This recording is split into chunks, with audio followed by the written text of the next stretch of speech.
it does give us clues because ammonium nitrate itself would not be on fire, so there must be something else which started the fire.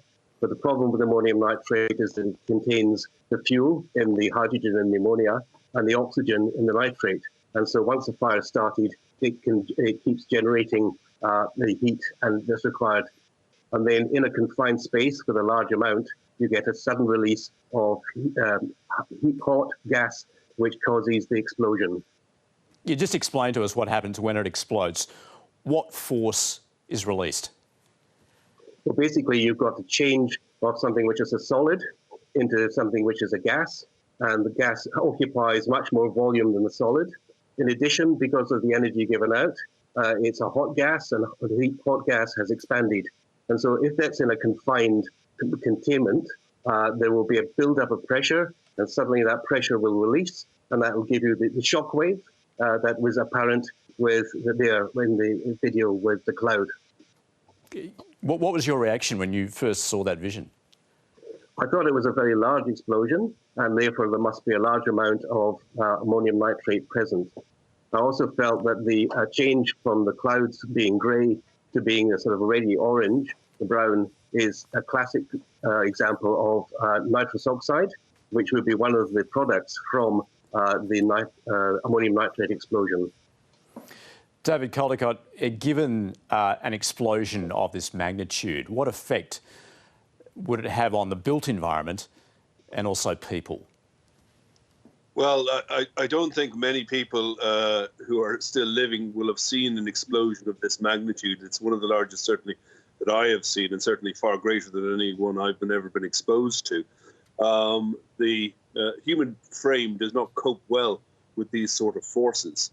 This is a high explosive blast, and as a consequence, as my colleague was saying, people would be exposed to a blast wave, which is what we saw propagating across Lebanon, the capital at the time. And that has a significant effect on lungs and gut. People who are affected by these sort of forces, they may not die instantaneously, but there's a high mortality associated with them.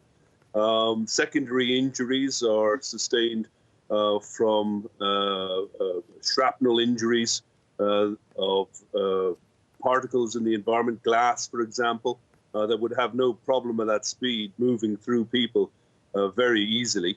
Further injuries would be caused by the force of an individual being thrown against a wall or some distance in this case. And then finally, quaternary injuries are caused by things like entrapment, or indeed, again, as my colleague has said, the chemicals and gases evolved either by the explosion itself or lifted into the atmosphere by the force of the explosion. So there would be long-term respiratory injuries as well. Yeah, in fact, on that point, you say the release of toxic gases, that clearly is a concern for those people that have survived, but also, of course, the rescuers. Oh, no doubt. This is an area of the world which is probably very well accustomed to blast injuries, and their responses will be magnificent. The concern that all of us have is the sheer scale in this circumstance. So people responding to this environment in an urban search and rescue environment are not only at risk from the gases, but during the subsequent investigation for survivors, they're at great risk from fragile buildings which could collapse at any moment. Stewart, by all reports, this huge stockpile of ammonium nitrate was just sitting in a warehouse for years. How volatile is it? Under what circumstances should it be stored?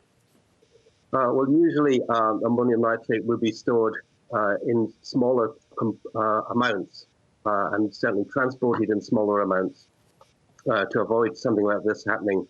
It's quite stable, but it should not be allowed to get wet or moist, and it shouldn't be in contact with anything that's combustible. So is it likely that if it has been in that warehouse for so many years, that will it deteriorate, or is it another element that comes into being that would actually activate and cause that explosion? We would need to investigate that, and I'm sure we will find out during the investigation whether there was a fire in an adjacent warehouse that spread to this, or whether there has been poor maintenance, if there was any maintenance, of the storage facilities. Australia has strict regulations for the storage of ammonium nitrate to prevent these sorts of events happening.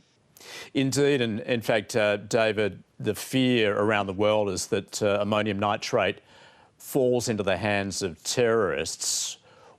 Why is it so effective as far as terrorism is concerned? Well, I think one of the issues is its availability. So it's a multi-purpose agent, which obviously doesn't exist for nefarious purpose, but can be repurposed to that end.